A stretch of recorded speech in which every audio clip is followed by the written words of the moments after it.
L'argent est ton serviteur. Amen. Je déclare que l'argent est ton serviteur. Amen. Tu n'es pas né pour servir l'argent. Amen. Tu es né pour servir Dieu. Amen. Et l'argent te sert. Amen. Quand tu sais Dieu, l'argent te sert. Quand tu sais Dieu, l'argent te sert. Je déclare que tu n'es plus esclave de l'argent. Je déclare que tu n'es plus esclave de l'argent. Je déclare que tu n'es plus esclave de l'argent. Tu es riche au nom de Jésus. Amen. Tu es prospère au nom de Jésus. Amen. Tu avances au nom de Jésus. Amen. Que Dieu te bénisse. Qu'il fasse lui sa face sur toi au nom de Jésus. Amen. Est-ce que tu t'as acclamé très fort le Seigneur?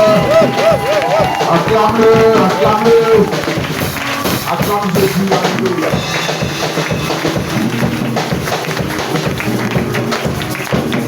Asseyons-nous dans la présence du Seigneur.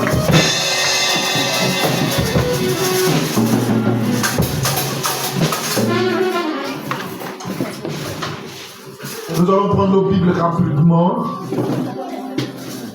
dans le livre d'Ésaïe. Alléluia. Alors, le message que je vais partager avec toi ce matin, c'est mon œuvre pour le roi, ou soit un ouvrier pour Christ, ou encore qui en. Alléluia. Amen. Voici autant de titres que je peux donner à mon intervention ce matin. Pardon.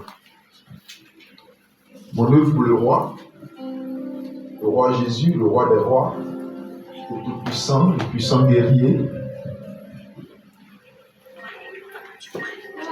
Ensuite, soit un ouvrier pour Christ. Et qui enverrai-je? Prenons le livre de Ésaïe, Ésaïe chapitre 6, verset 26. Que dit Ésaïe?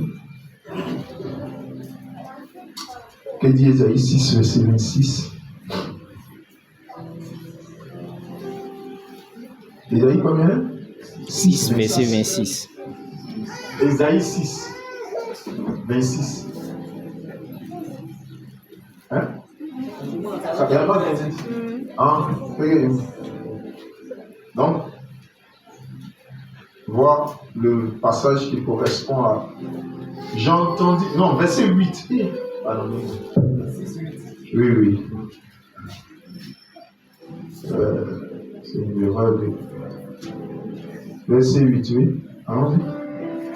Verset 6, verset 8. J'entendis la voix du Seigneur. J'entendis la voix du Seigneur. Disant. Qui enverrai-je? Et qui marchera pour nous?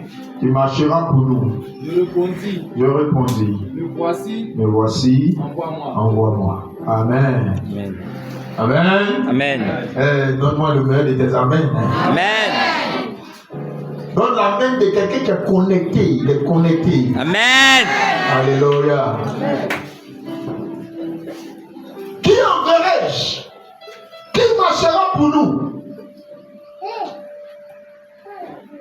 Voici deux questions qui sont posées aujourd'hui encore. Alléluia. Qui enverrai-je? Qui parle? C'est l'Éternel qui parle. Il parle à qui? Initialement, il s'adresse à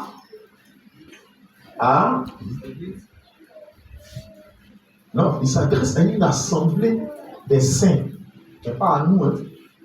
Initialement, dans ce texte, il s'adresse à une assemblée des saints. C'est une vision que Ésaïe a eue.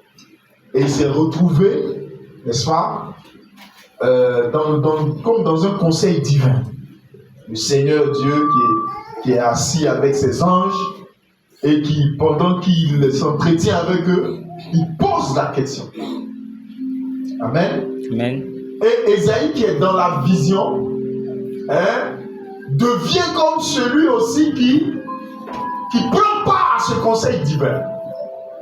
Et pendant ce conseil, le Seigneur pose la question. Il avait une préoccupation.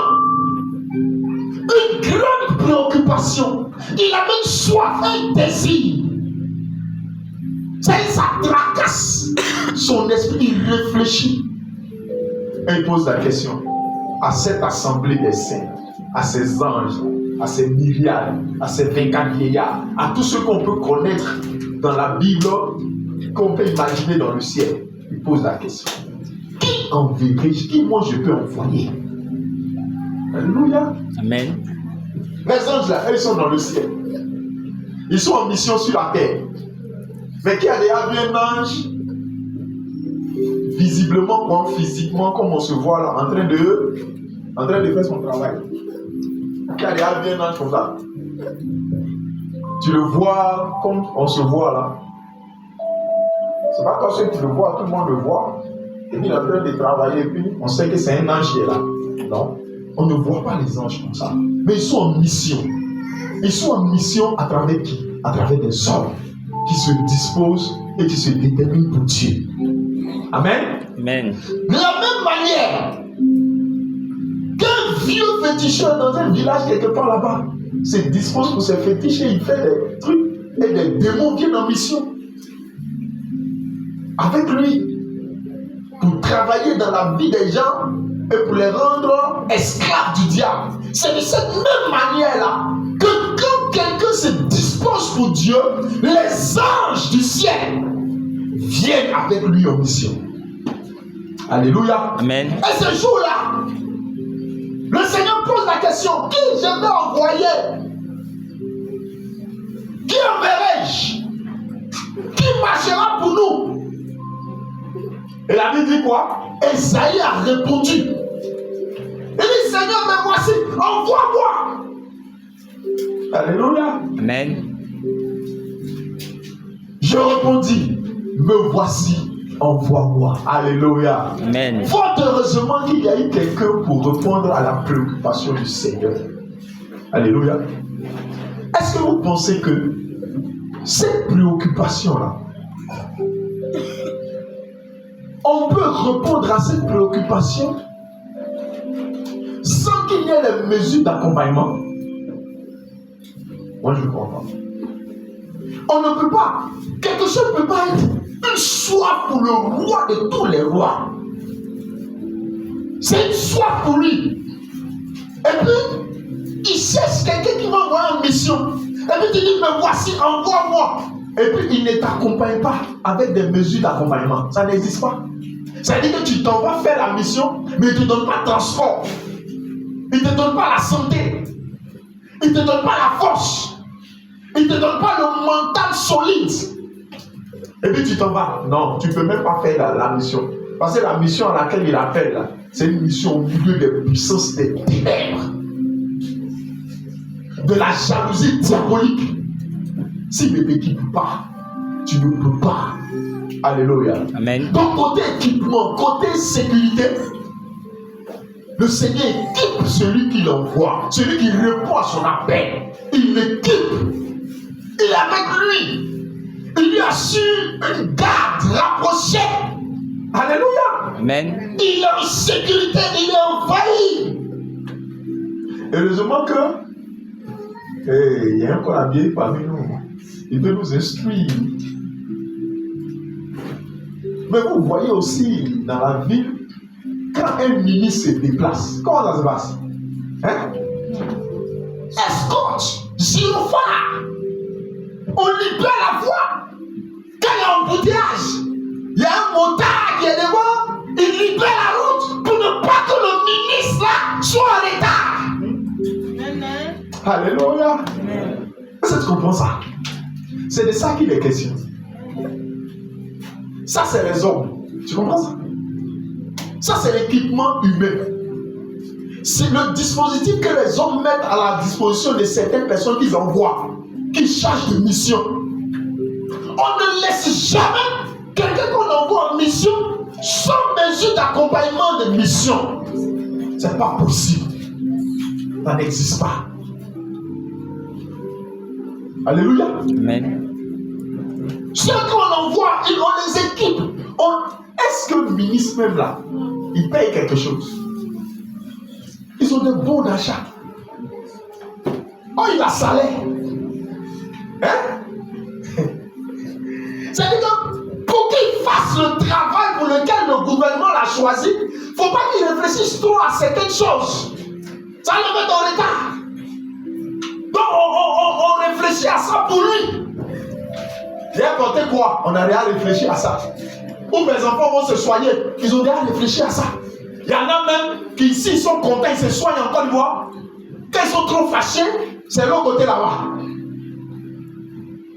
Comment il va aller? Comment il se déplace pour aller se faire soigner? Il ne réfléchit pas à ça. Il y a un passeport spécialisé pour ça. Il a ça, ses enfants ont ça, sa femme a ça. Tous ceux qui descendent de son sang ont ça. Pour ne pas qu'il vienne à être dérangé quand il y a un conseil de ministres, quand il y a une signature à poser, quand il y a un décret ministériel à prendre. Il faut qu'il soit focus sur ce à quoi on l'appelle. Il est équipé.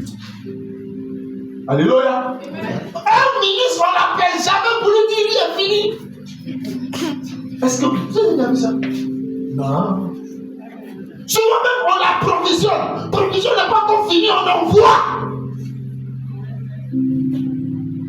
Poulet. Les caisses de poulet. Pétade. Dis Seigneur, me voici, envoie-moi. Envoie-moi. Envoie-moi. Ça, c'est l'équipement des hommes. Ça, là, c'est pour les hommes seulement. Hein? On envoie huile, pétale, tout ça. On envoie dans sa maison. On l'équipe, on l'équipe, on l'équipe, on l'équipe. Alléluia. Amen. Est-ce qu'il réfléchit à là où ses enfants vont aller à l'école? Non. On lui dit, regarde, voici les écoles d'excellence. On lui donne une liste. Et puis on dit, choisis. Si c'est en Côte d'Ivoire, si c'est hors Côte d'Ivoire, il ne faut pas te soucier. Son internat, son séjour, son déplacement dans le pays là, est payé au compte de l'État de Côte d'Ivoire. Dis Seigneur, me voici, envoie-moi. Seigneur, me voici. Alléluia. Amen. Envoie-moi, Seigneur.